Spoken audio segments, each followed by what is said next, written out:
A lot of focus on a Royal Commission for veterans. The Labor Party's backed that the Prime Minister is considering this issue over the summer break. Let's go live to Luke Gosling, member for Solomon, former commando and member of the military for a number of years. In fact, served in the Army for 13 years. Luke, thanks so much for your time.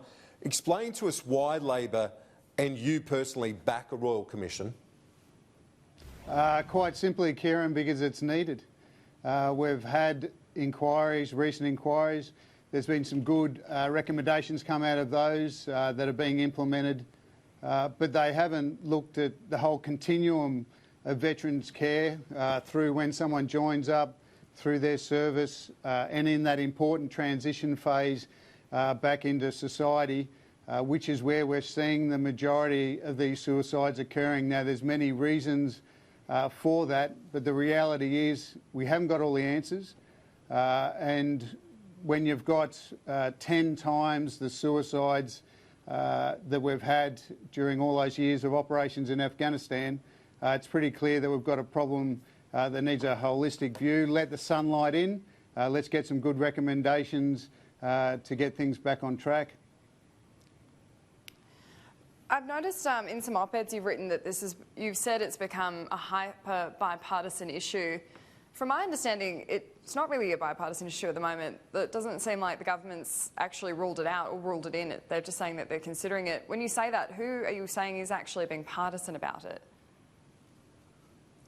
Well, I think we need to avoid partisanship on this issue as much as we possibly can. I think we also need to put the arguments forward for a Royal Commission.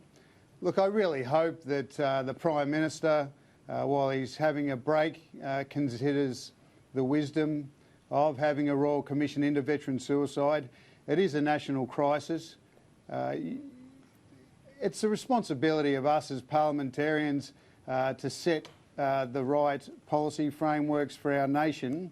But when you've got failed policy, it behoves us to do everything that is required.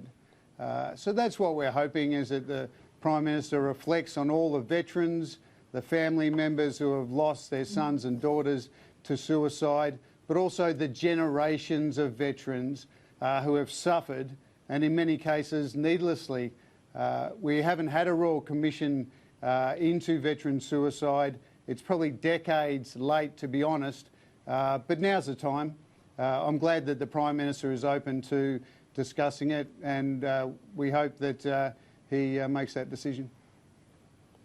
And Luke Gosling, as a veteran yourself, and you've got a lot of mates who've obviously, it's an interesting scenario because some prosper and do well in post-military life, others struggle in that post-military service. But over Christmas and the New Year, what can people do in a practical sense with mates who are veterans in terms of how they move on from that service?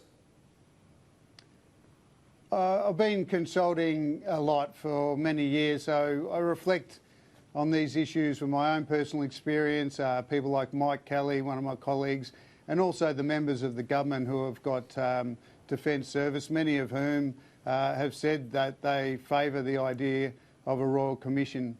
Now, up in North Queensland, there's a really great project called Operation Compass, and it runs a program called Check on Your Mates. It's a fantastic idea, and it basically says that out of every 5 veterans, probably 4 are doing really well. The majority of veterans make awesome contributions back in society and have really transitioned well, not without difficulty, but they've transitioned well. And what this says is there's probably 1 that's having some difficulty. So reach out to 5 of your mates, connect with them, have a yarn, and really, see how they're going, and just provide some of that motivation, that comradeship that many people miss so deeply when they leave the military.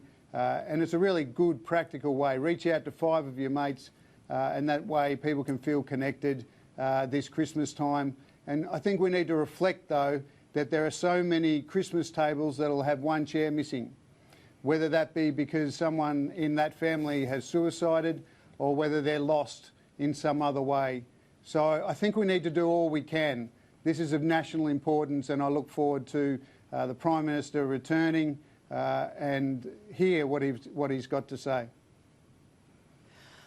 Undeniably a huge issue in the veteran community. When you look at the stats, it's absolutely a higher rate of suicide among veterans who've left the army compared to the rest of the population. The arguments I've heard against a Royal Commission are the cost of it, and that money would be better spent on veteran issues now, especially because these Royal Commissions require more mental health support than other ones, and so they are more expensive than other comparable Royal Commissions. And the other argument I've heard is that the Productivity Commission report into veteran suicide already has those recommendations the government could be acting on. What do you make of those arguments against having a Royal Commission? The first one on cost, the Veterans Affairs Minister Darren Chesters has been quoted as saying it will cost $100 million.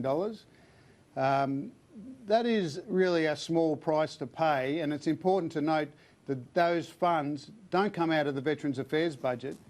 They're found elsewhere. We've seen recently that there's been 24 billion with a B blowouts in defence projects. We're talking about 100 million to get to the bottom of why the patriotic sons and daughters of our nation are taking their own lives. So let's focus on an investment in getting this right. If it's 100 million, as the Veterans Affairs Minister has said, well, I know of an intersection in Melbourne that in the Treasurer's electorate that's just had $260 million put towards it. And we could go on, but I don't say that to make a partisan point. I say it to let's put the priority where it needs to be.